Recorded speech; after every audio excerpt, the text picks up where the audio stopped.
Tajahaw, ako pala si Ann, isang OFW dito sa Taiwan, and for today's video guys, ay sabay na naman tayong maglaway sa niloto kong ito. Charis!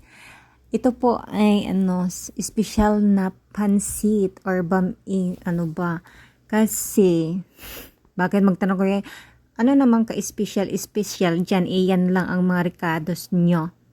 Kasi po, may friend po kaming hindi kumakain ng karning baboy, pusit, hipon, at ano pa ba yung walang mga kaliskis na mga sea creatures. Charis English yarn. Hindi kasi siya pwedeng kumain ng mga ganon. Kaya, pagkasama namin siya at pag nagluluto talaga kami ng kahit anong pagkain ay kailangan ko talagang na dapat walang ganito na mga panghalo kasi bawal nga sa kanya.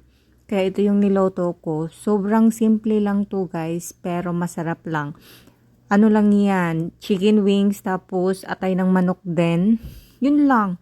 Yun lang na recados guys, sobrang sarap na nito. At ganun yung style na pagluto ko. Kasi masarap talaga siya.